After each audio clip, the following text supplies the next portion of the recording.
Saya beritahukan bahwa cerita ini full spoiler. Sebelum lanjut ke ceritanya, subscribe terlebih dahulu biar tidak ketinggalan episode selanjutnya. Yuk digas!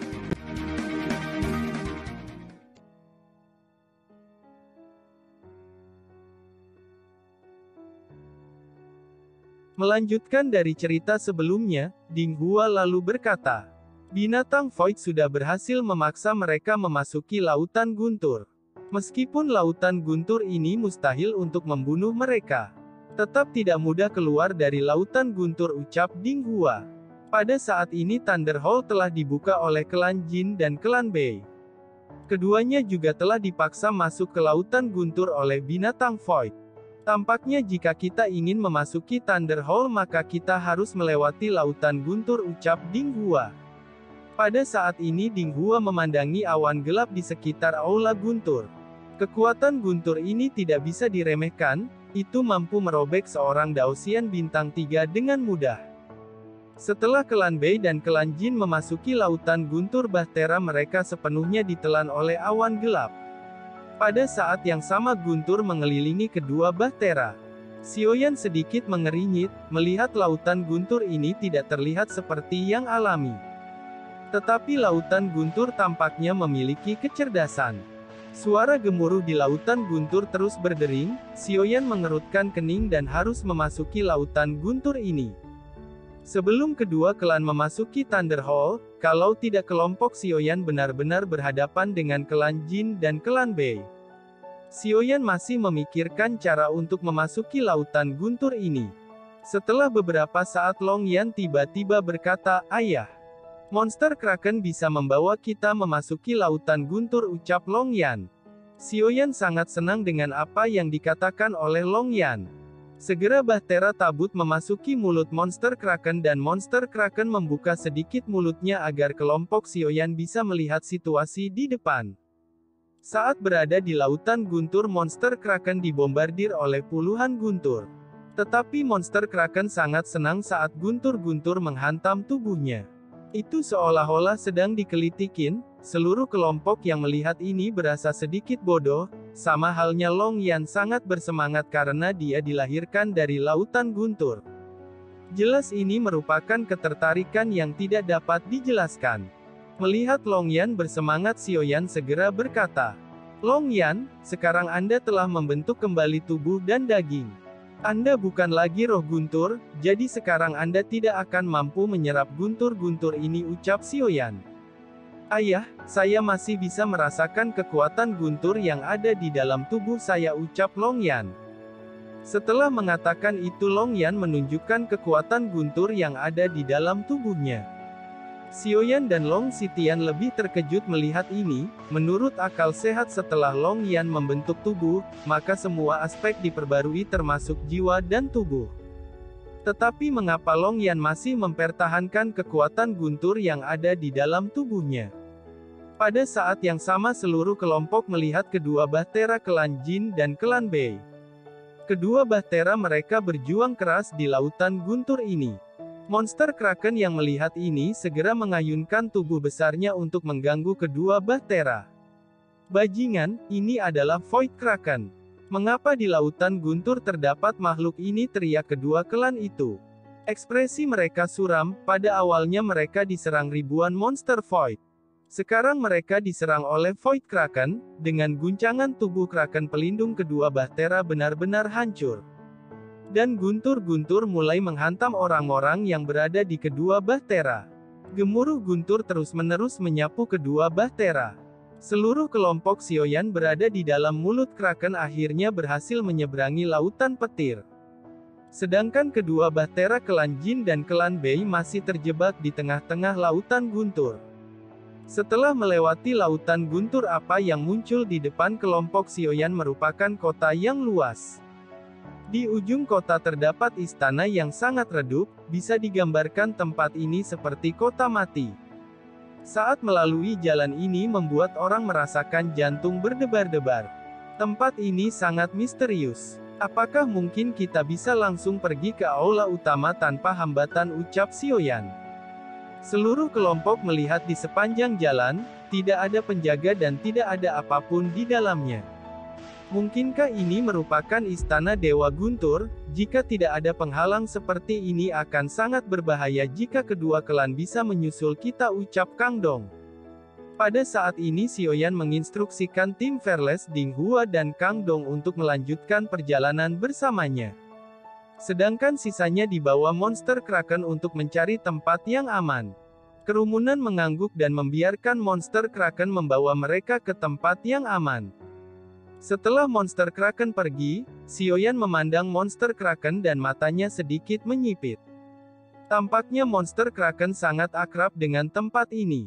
Selain itu bagian lain dari kunci Thunder Hall ini juga muncul dari Kraken. Sebenarnya apa hubungannya dengan kuil guntur ini, ucap Xiaoyan. Dinghua juga memperhatikan berbagai perilaku Monster Kraken yang agak aneh. Tampaknya bukan hanya saya yang curiga kepada monster ini. Bahkan Anda juga merasa bahwa Monster Kraken agak aneh. Yang terpenting adalah monster itu tidak memiliki niat buruk kepada kita. Mungkin dia pernah tinggal di kuil guntur atau mantan hewan peliharaan Dewa Guntur, kita juga tidak tahu, ucap Dinghua menebak-nebak. Xiaoyan juga sedikit mengganggu. Semua orang mulai melanjutkan perjalanannya dan melangkah di Thunder Hall ini. Xiaoyan lalu berkata, kita bisa tetap waspada dan menjaga satu sama lain. Menurut informasi yang tercatat di buku itu, Dewa Guntur hanya menjadi gila dan jatuh, namun bukan berarti dia sudah mati, oleh karena itu kita harus berhati-hati, ucap Xiaoyan. Xiaoyan, sepertinya Dewa Guntur sudah lama tidak ada di sini. Mungkin Dewa Guntur sudah tidak ada lagi di Thunder Hall, ucap Xiaozan melihat sekeliling yang hanya ada lingkungan yang sunyi. Mereka terus berjalan hingga pada akhirnya mereka melihat sebuah platform bulat. Di sekitar platform bulat ada 4 pilar batu yang terlihat seperti ornamen. Xiaoyan, ada karakter yang diukir di pilar batu ini, ucap Nan Erming mendekati pilar batu dan kemudian melihatnya. Ia memandang karakter di pilar batu yang bertuliskan kalimat jangan masuk, tolong mundur dengan cepat. Karakter-karakter pada pilar batu ini sepertinya diukir dengan buru-buru. Di sekitar juga terdapat banyak tulisan-tulisan seperti ini. Apakah karakter ini ditinggalkan oleh Dewa Guntur setelah kegilaan, ucap Xiaoyan. Sementara mereka masih waspada, tiba-tiba platform bundar mulai bergetar hebat. Semua orang mulai terkejut saat melihat ini. 4 pilar batu terbanting dan di bagian atas pilar batu 4 petir melonjak ke langit sebelum akhirnya berkumpul di udara. Itu membentuk bola guntur yang disertai dengan kepala terbentang. Mata tertutup itu tiba-tiba terbuka dan menatap kelompok Xiaoyan dengan tajam. Ini ada rubah guntur, teriak Dinghua dan Xiaoyan. Mereka telah melihat catatan di dalam buku bahwa hewan ini merupakan hewan peliharaan Dewa Guntur. Dan kekuatan spesifikasinya tidak diketahui, sepertinya tidak mudah melawan hewan ini, ucap Xiaoyan dan Dinghua memiliki pemikiran yang sama. Bahkan jika itu hanya hewan peliharaan Dewa Guntur, tetapi itu bukan hal yang baik untuk dilawan. Xiaoyan dan Dinghua saling memandang satu sama lain sebelum mereka berkata secara bersamaan. Lari, teriak Xiaoyan dan Dinghua. Dalam hal ini mereka hanya bisa berlari ke aula, berharap rubah guntur tidak akan menghancurkan aula untuk menyerang mereka. Semua orang segera menuju ke aula dengan kecepatan penuh. Tetapi kecepatan rubah guntur sangat mencengangkan. Sekarang dia sudah berada di atas kepala Xiaoyan. 9 ekor rubah memancarkan guntur yang sangat dahsyat. Guntur itu menghadang seluruh kerumunan dan sepasang mata perak memandang kerumunan. Tuanku berkata bahwa saya harus memblokir atau membunuh penyusup yang ingin masuk ke kuil guntur, ucap rubah guntur. Xiaozan berubah menjadi sosok harimau dan bayangan harimau berubah menjadi perisai untuk menutupi semua orang. Suara gemuruh menggelegar dan cakar rubah menyentuh pelindung Xiaozan. Bahkan pelindung Xiaozan yang seharusnya sangat kuat langsung hancur sekejap mata. Rubah guntur sekali lagi bergegas menuju semua orang. Xiaoyan yang melihat ini segera mengoperasikan pagoda emas dan kekuatan ketiga benda aneh di tubuhnya bercampur menjadi satu. Itu membentuk semacam kekuatan aneh. Segera surga menciptakan langit juga keluar. Namun di bawah serangan cakar rubah guntur serangan Xiaoyan mampu diledakkan hanya dalam sekejap. Saat melihat ini Ding Hua segera meniup seruling, gelombang suara yang kuat segera menuju ke rubah guntur. Bayangan tangan Kang Dong melesat dan membombardir ke arah rubah guntur. Kerumunan tim Fearless juga menggunakan berbagai metode untuk membombardir rubah guntur. Tetapi kekuatan tim Fearless hanya dodi sehingga kekuatan ini sama sekali tidak mempengaruhi rubah guntur. Api surgawi meledak dari tubuh Xiaoyan, dan dengan cepat api surgawi menenggelamkan rubah guntur. Lari ke aula, teriak Xiaoyan. Setelah itu mereka tidak mungkin kembali karena akan lebih berbahaya begitu dia keluar. Jika dia bertemu klan Bei dan klan Jin maka itu tidak akan lebih baik jika dibandingkan dengan rubah guntur ini. Saat melihat api surgawi menenggelamkan rubah guntur seluruh kelompok bergegas masuk aula. Tetapi rubah guntur tiba-tiba muncul di belakang kelompok, segera telapak tangan besar menuju ke arah seluruh kelompok. Semua orang suram saat melihat ini, tiba-tiba bayangan kepala naga muncul di atas seluruh kelompok. Rubah guntur yang melihat ini seluruh tubuhnya merasa sangat membeku. Ayah, Anda pergi dengan cepat, bawa semua orang bersama Anda, ucap Long Yan. Xiaoyan tahu bahwa dengan kekuatan Long Yan saat ini dia hanya bisa memadatkan kepala naga dan waktunya tidak akan lama. Pada saat yang sama tiba-tiba lusinan siluet muncul di belakang. Mereka adalah klan Bei dan klan Jin. Rubah guntur juga merasakan kehadiran mereka di belakang dan segera menoleh. Pada saat ini Xiaoyan dan yang lainnya mengambil kesempatan ini untuk bergegas ke aula utama dengan kecepatan tercepat. Rubah guntur yang awalnya ingin terus mengejar kelompok Xiaoyan namun terhalang oleh naga Long Yan, dia segera berbalik untuk berhadapan dengan klan Jin dan klan Bei. Sial, tempat sialan ini sebenarnya tidak ada hentinya mengungkapkan makhluk yang sangat aneh. Sekarang bahkan rubah sialan ini tiba-tiba menargetkan kita, teriak Jin Shen. Saat mereka melihat kelompok Xiaoyan mendekati aula, Wu Henjian segera berkata, Patriark, itu adalah kelompok yang saya ceritakan kepada Anda. Sekarang biarkan saya melawan hewan ini, Anda bisa pergi membunuh mereka semua dan menemukan harta di aula utama, ucap Wu Henjian. Saat Wu Henjian melihat kelompok Xiaoyan, kemarahan di dalam tubuhnya meledak-ledak. Ia sangat membenci mereka hingga ke tulang-tulangnya. Jin Shen menganggukkan kepalanya lalu berkata, yakinlah. Tidak ada dari mereka yang bisa selamat, siapapun yang mempermalukan klan Jin maka kematian yang menunggu mereka, ucap Jin Shen. Pada saat ini rubah guntur menembakkan bola-bola guntur ke arah ke klan Jin dan klan Bei. Guntur segera menyebar dan menutupi kedua klan, setelah itu rubah guntur bergerak dengan sangat cepat. Bayushi, Anda dan saya harus bekerja sama untuk melewati rubah ini, ucap Jin Shen. Jangan berpikir saya tidak tahu apa yang Anda pikirkan. Saya tidak ingin terjerat dengan rubah ini.